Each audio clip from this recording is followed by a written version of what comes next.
What's going on, guys? It's Noah just checking in. I wanted to give you guys an update about something I've started. If you'd like to know my story, first and foremost, check out the description below. It edifies me. I'm feeling casual tonight. That's why I'm sitting on a chair. The last video I did, I was sitting on a chair as well. Um, anyway, I wanted to let you guys know that if you know me, you know my story, you know I've been fighting mood disorders, low testosterone, and what have you for quite some time now. And it's definitely been the most defining part of my whole life, battling clinical depression, anxiety, low T, depersonalization. So recently, things have gotten shakier. Some of you know that. Some of you who are new don't know that. But something I've decided to do was to basically just take my self-care and try to take the things I can control to the next level. So one of those things is like diet, right? I've always struggled with diet, like most people, but relevant to like mood disorder stuff, it really lately has just been impressed upon me that I need to take it more seriously. So I suffer from not little known, because there is actually quite a market of you that are suffering with it, but depersonalization disorder is basically like a sense of being disconnected from your surroundings, feeling detached from things, and in a cliche way of explaining, you kind of feel like you're observing your own life through like a glass sheet.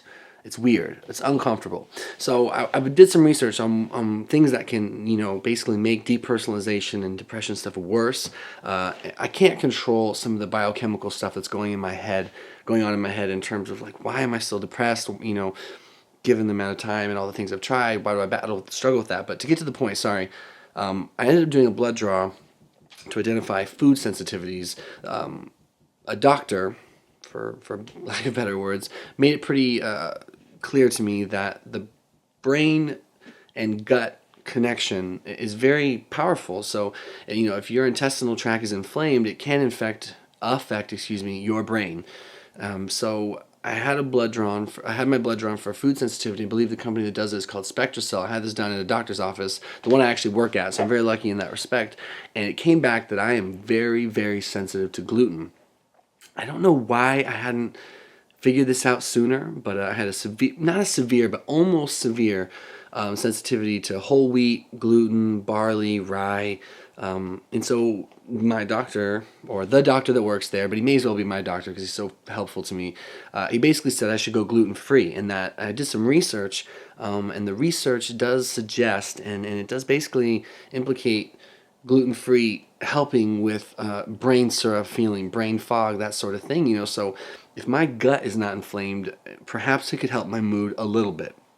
These natural approaches, the best you can hope for is some type of benefit, right? It's really hard to tell, but I can honestly tell you that since I started going gluten-free, it has really, at least in the immediate sense, it has really helped with my irritable bowel. I mean, I was, not to be graphic, but I was taking a shit like 8 times a day, which is horrible. And that led to some anxiety of its own. And of course, that leads to stress. And I mean, I'm starting to see it was leading to a lot of brain fog. And I don't think it was helping my depression and my depersonalization stuff. So I went gluten free. I've been gluten free for about almost 2 weeks, 10 days, 2 weeks, something like that. And it has immediately helped that department. I'm using the bathroom like a normal person, like 2 to 3 times a day. And I will say that it has helped to a point. My depersonalization and some of my mood, it's a really slow battle with the mood stuff, but it's helped to a point. I can notice it. I'm grateful for anything, and I have noticed that since going gluten free, it has definitely helped some with the dissociation.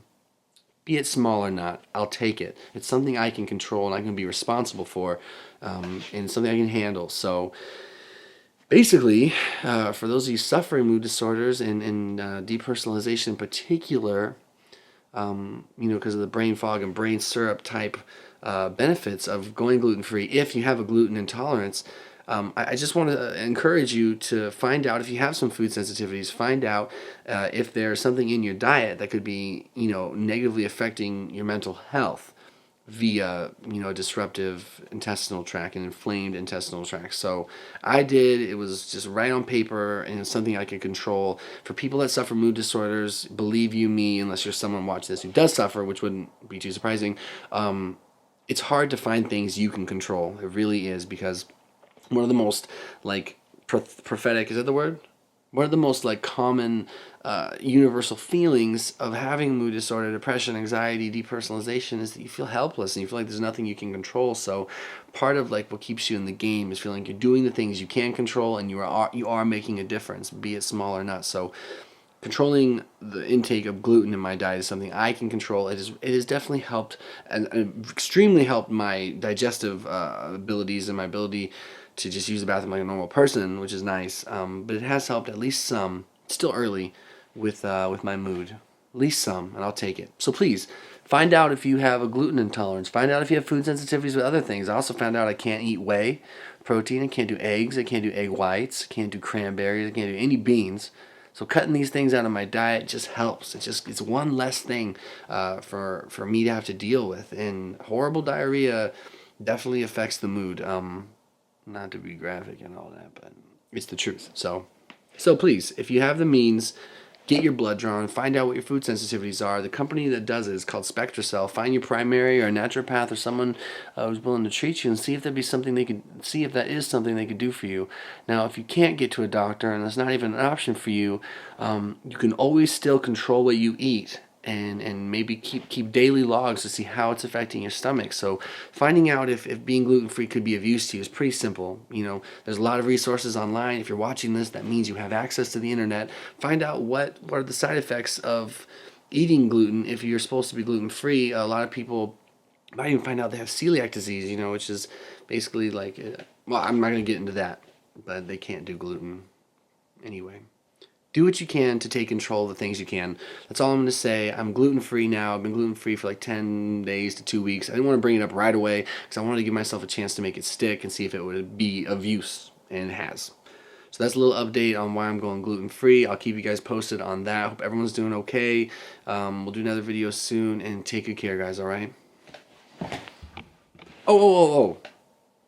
And for anyone who's like, fuck giving up bread, calm down. There are options. I didn't think there'd be options like, oh God, one more thing to restrict me. I'm already battling mood disorders. I don't want anything else to be like stressing me out. There's tons of gluten-free options. We live in a good day and age to be gluten-free. I've heard from people that have been gluten-free for a long time that's just been getting better and better. We're straight to new seasons and down that gluten-free aisle, and there are options and choices that make it less stressful and more doable nowadays for gluten-free. I mean, there is gluten-free bread, and there's just gluten-free food, even sweets that are very tasty. So don't forget that. It's not that bad. It's trust me, I love my donuts, my bread, my wheat products, and it's not that bad. So, and it makes me feel like I'm doing right by myself. Okay, now this video gets long. Like all my videos. Take care, guys. We'll do another video soon.